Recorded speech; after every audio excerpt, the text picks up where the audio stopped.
Assalamualaikum warahmatullahi wabarakatuh. Shalom, Om Swastiastu, Namo Buddhaya, Salam Kebajikan, Rahayu. Kami dari kelompok 2 akan menjelaskan pandangan demokrasi menurut DNID. Saya Muhammad Arya Waradana dengan NIM 30. Saya Irfan Syah Angger Prinanto dengan NIM 29. Saya Muhammad Tio Sudrajat dengan NIM 22. Saya Rahma Aprilia Natasha dari NIM 20. Saya Ziti Manafiah dari NIM 18. Saya Ami Jumaifin dari NIM 24. Jalan Rakyat, DNID menempatkan demokrasi rakyat sebagai inti perjuangan politik dan sosial. Demokrasi rakyat didefinisikan sebagai sistem di mana rakyat, terutama kaum buruh dan tani, memiliki kendali penuh atas pemerintahan. Demokrasi ini berbeda dengan demokrasi liberal karena menurut perspektif DNID, yang pertama ialah demokrasi rakyat sebagai konsep sentral. IDIT menganggap demokrasi rakyat sebagai esensi perjuangan revolusioner dalam pandangannya. Demokrasi rakyat berarti kekuasaan rakyat. Sistem ini berfokus pada keterlibatan langsung rakyat dalam pengelolaan negara, terutama kelas pekerja dan petani, sebagai mayoritas populasi yang selama ini selalu tertindas. Lalu dukungan bagi kelas yang tertindas. Demokrasi rakyat membebaskan rakyat dari dominasi kelas borjuis dan penjajah. Sistem ini memperjuangkan hak-hak dasar yang lebih substansial, seperti akses terhadap tanah, pendidikan, dan jaminan sosial. Adit menekankan bahwa demokrasi rakyat bukanlah konsep abstrak, melainkan alat perjuangan politik yang nyata untuk mewujudkan keadilan sosial. Yang kedua, penolakan demokrasi liberal. Adit dengan tegas menolak demokrasi liberal, alasannya karena yang pertama tidak substansi. Demokrasi liberal hanya menawarkan kebebasan formal seperti hak suara dan hak berkumpul, tanpa menjamin kesejahteraan ekonomi. Yang kedua, berbasis kapitalisme. Sistem ini dianggap sebagai alat kelas kapitalis untuk mempertahankan kekuasaan mereka dengan memanfaatkan struktur pemerintahan yang tampak demokratis, tetapi tetap menindas kelas bawah. Yang ketiga, mengabaikan kepentingan rakyat kecil. Adit menilai bahwa demokrasi liberal mengutamakan kepentingan segelintir elit dan perusahaan besar, sehingga gagal melindungi hak-hak rakyat pekerja. Adit percaya bahwa demokrasi harus lebih dari sekedar prosedur, ia harus menghasilkan keadilan dan kesejahteraan nyata bagi rakyat. Demokrasi dalam konteks perjuangan kelas. Menurut Adit, demokrasi adalah bagian tak terpisahkan dari perjuangan kelas. Perebutan kekuasaan. Demokrasi rakyat bertujuan untuk merebut kekuasaan dari tangan kelas borjuis dan feodal yang selama ini mendominasi sistem politik. Perjuangan revolusioner. Perjuangan harus menjadi alat perjuangan kaum buruh dan tani untuk menghapuskan struktur sosial dan eksploitatif. Keadilan bagi kaum tertindas. Dalam sistem demokrasi rakyat, kekuasaan berada di tangan mayoritas tertindas, yang memastikan bahwa kebijakan pemerintah menguntungkan mereka.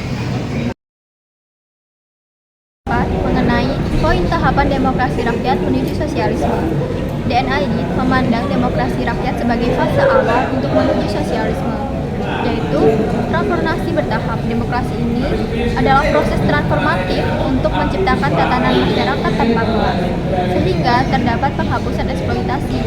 Yang dimaksud dengan penghapusan eksploitasi ini yaitu demokrasi ini mempersiapkan landasan ekonomi atau politik yang menghapuskan eksploitasi kapitalisme dan feodal, sehingga terdapat tata masyarakat yang baru. Tahapan ini akan menciptakan masyarakat yang setara tanpa kelas, dan di mana alat-alat produksi ini dimiliki dan dikelola secara kolektif. Kemudian, poin yang kelima, terdapat konteks demokrasi di Indonesia. Adit memandang bahwa konsep demokrasi ini harus sesuai dengan kondisi Indonesia saat ini yang sedang berjuang melawan imperialisme. Yang dimaksud dengan imperialisme adalah demokrasi rakyat menjadi alat untuk melawan pengaruh asing yang ingin mendominasi Indonesia secara politik maupun ekonomi. Kemudian yang kedua, masyarakat agraris. Dengan mayoritas penduduknya adalah petani, demokrasi rakyat harus memprioritaskan reformasi agraria untuk meningkatkan kesejahteraan mereka. Kemudian yang terakhir, terdapat berbasis kemandirian nasional. Demokrasi ini berorientasi pada pembangunan yang mandiri, sehingga rakyat tanpa ketergantungan pada negara asing atau kapitalis global. Partisipasi aktif rakyat dalam demokrasi. Aidit percaya bahwa demokrasi hanya bermakna jika rakyat terlibat aktif. 1. Rakyat sebagai subjek bukan sebagai objek. Yang artinya demokrasi rakyat memberikan ruang bagi rakyat untuk berpartisipasi dalam pengambilan keputusan politik dan pengelolaan negara. 2. Kesadaran politik.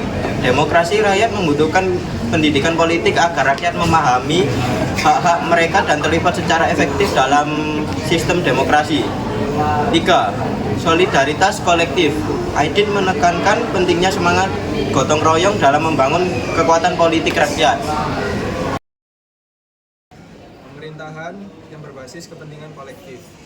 Dalam demokrasi rakyat, pemerintahan harus mencerminkan kepentingan kolektif rakyat. Penghapusan sistem individualis. Pemerintahan yang berbasis kolektif memastikan bahwa keputusan diambil untuk kepentingan banyak orang, bukan hanya individu atau kelompok tertentu. Konsensus. Aidit menekankan pentingnya musyawarah dan konsensus dalam pengambilan keputusan, terutama yang berkaitan dengan kebijakan strategis. Berpihak pada kaum pekerja.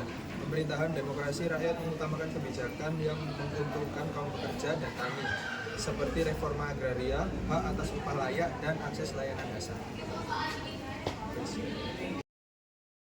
8 ialah peranan partai dalam mengedukasi rakyat menurut DNID. Dalam mengedukasi rakyat, DNID menekankan peran sentral partai politik, khususnya partai revolusioner. Dalam mendidik dan mengedukasi rakyat, edukasi politik dianggap sebagai langkah yang penting untuk membangun kesadaran rakyat tentang hak mereka, memperkuat partisipasi dalam demokrasi rakyat, dan mendorong perjuangan melawan keadilan sosial. Lalu penjelasan rinci mengenai peran partai dalam mengedukasi rakyat, yaitu yang pertama ialah melawan propaganda anti rakyat.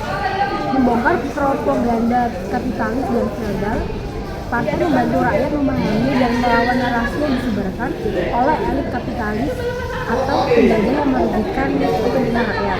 Lalu meluruskan pandangan tentang demokrasi liberal. Rakyat diajarkan untuk memahami perbedaan antara demokrasi rakyat yang sejati dan demokrasi liberal yang sering digunakan untuk mempertahankan eksploitasi. Lalu membangun solidaritas kolektif. Edukasi dari partai memperkuat rasa solidaritas di antara rakyat kecil untuk melawan propaganda yang memecah belah mereka. Hal ini berkaitan dengan partai sarana mengajarkan rakyat untuk mempertanyakan kebijakan pemerintah dan menuntut akuntabilitas dari pemimpin mereka untuk meninggalkan budaya politik feodal yang cenderung menerima ketidakadilan tanpa perlawanan. Kesimpulan, pandangan DNID tentang demokrasi adalah kritik tajam terhadap demokrasi liberal dan usulan konkret untuk membangun sistem demokrasi yang lebih inklusif, berpihak pada rakyat kecil, dan progresif menuju sosialisme.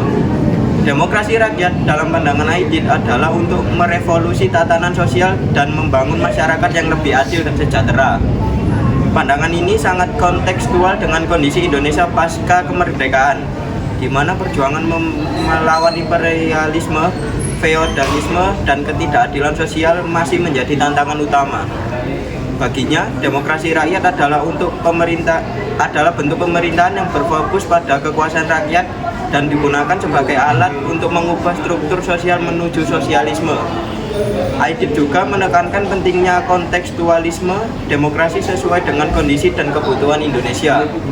Aidit menolak model demokrasi liberal barat yang dianggap tidak relevan dengan kebutuhan rakyat Indonesia. Demokrasi rakyat Indonesia harus memperhatikan aspek-aspek budaya, sosial, dan ekonomi.